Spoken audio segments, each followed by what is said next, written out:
Ano yung kasabihan mo kanina ulit? Hindi magiging hadlang ang hindi pagiging magkadugo upang ituring ang iyong kapwa ng higit pa sa isang pamilya. Tama. Parang Ganun Showtime family. Yes. po. Yes, Pero ang Showtime ganda, family. saan nanggagaling yon, Rian? Adopted child po ako. And based po doon sa VTR, nakwento ko po na hindi ko po talaga nakasama yung biological parents ko. And napunta po ako sa siguro tamang tao na kadestined para baguhin yung buhay ko at the same time. Oh my God! I'm getting so emotional. Anyway, so yun. Ginagawa ko to hindi lang para sa sarili ko. Of course, para patunayan din na yung sacrifices ni Mamu is, oh my God, ba yun? Naging dramatic ka, alam mo? Being vulnerable Yes. is sexy. Yes po. Alam mo bakit? Kasi ngayon na nakita yung kapatid niya. Kim, si Lakam, Lakam, si Kim. Sila kami yan. Wala, isa ka ba sa mga anak ng papa ko? Ay, hindi ba? Baka po. Charot lang, Baka Rian Chuka. Oh, naputol tayo doon sa sinasabi. Si Mamu. Ano Si mo Yes si po. Ma? Anong, Bali, siya po yung naging adoptive parent ko po. And I am proud na kabilang po siya sa LGBT community. Oh my God! Kasama ka ba si Mamu? Si Mamu. Ay, Mamu. Ito, kausapin natin si Mamu. Ay. Hello, Mamu. Ayun po kayo, Mamu. Ano pong tunay ninyong pangalan? Ano po tunay ninyong pangalan? Yan. Gusto niyo po dalawang mic? Hindi, okay lang po. Ang real name ko po ay Zoilo. Zoilo Ay, Caberzo. Mamu. Ayan Ay, po. Mamu Zoy. Kamusta Hello po? Ito po, okay lang po. Ang balita po namin, kayo yung kumupkop Nagpalaki kay... Yes po. Wala pang 1 year old siya. May salon ako doon na maliit lang. Tapos may friend ako, sinama ko doon sa Quezon City Jail. So doon ko siya nakuha. Kasi dapat kukunin siya ng DSWD. So umiiyak ang kanyang biological father. So by that time, kinuha ko siya. Kasi kung hindi, baka nasa DSWD siya ng iba at nakakuha ng iba. At yun naman, sinacrifice ko ang sarili ko sa kanya. Wow. Sa kanya umikot ang buhay ko. Wala na. At hindi na lang sa kanya. Pinaaral ko mabuti na everything sa kanya. And di bali wala na sa sarili ko matira basta sa aking anak. At tinuri ko siyang kadugo. Never ko siya tinanggan ng ibang tao.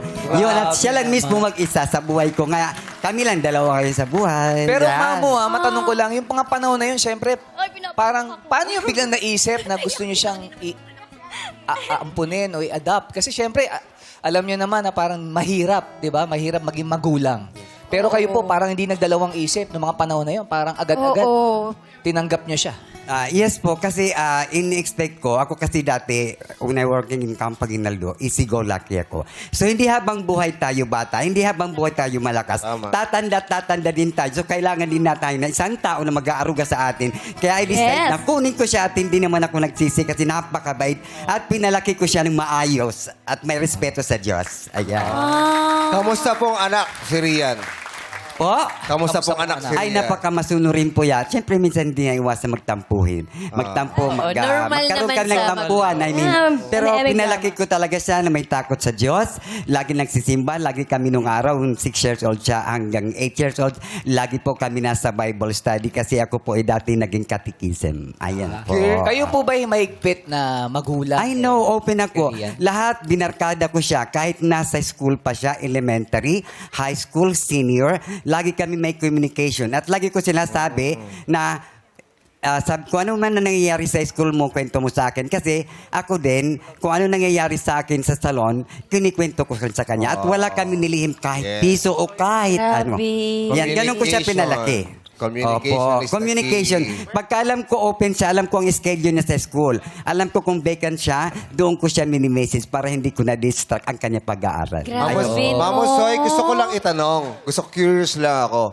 Kasi di ba syempre, ang bata, magtatanong at magtatanong yan. Nasaan ang mga magulang ko? Ilang taon siya nung sinabi, nahirapan ka ba na sabihin sa kanya yon?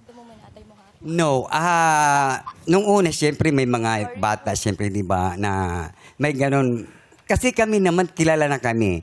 So, hindi siya, noon 3 years old siya, Dati kasi long hair ako dati, girl na girl talaga ako dati. Kabog. Oo, ngayon sabi niya, minsan nasabi niya, pag nakakita niya yung mga LGBT na gumaganon, galit siya, ganyan.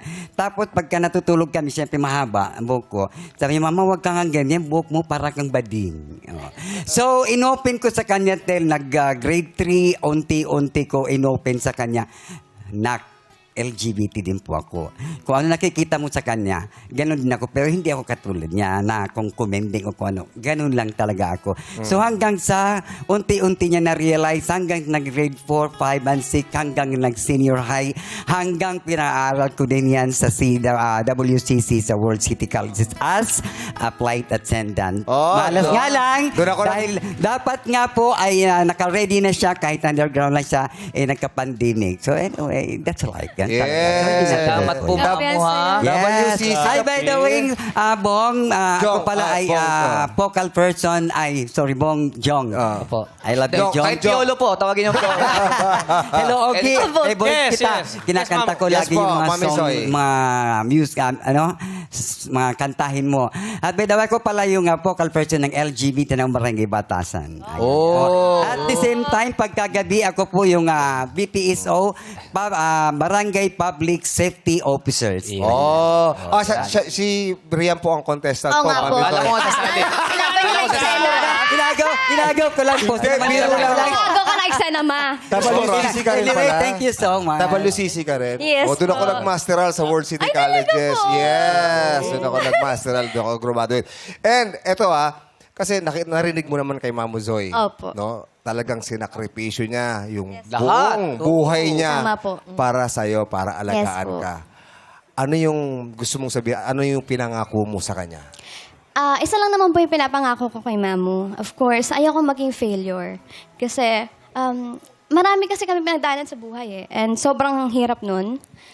Ayoko nang bumalik kami sa dati. So, I'm doing all my best now para i-showcase yung talent na meron ako. Kasi yun lang na meron ako. Pero anak, Anyway. don't be Hindi afraid. lang yun ang meron ka. Don't be afraid Marami to be yan. a failure, ha? Oo. Kasama. Kasama Yes yun po. eh. Kasama yun. Yes po, ang failure is the key for us to become a better version of ourselves. I know. Yes. Ang dami Tsaka niyang sinasabi, alam, hindi yan lang, yung talent lang ang meron ka, hindi. Nandyan si Mamu para. Correct. Yes Oo. po. Yung failure na yan, minsan nagtuturo sa atin yan. Oo. Oo, hinahanda tayo into Yes. bigger opportunity. Yes. Natututo tayo sa Yes pagkakamali. po.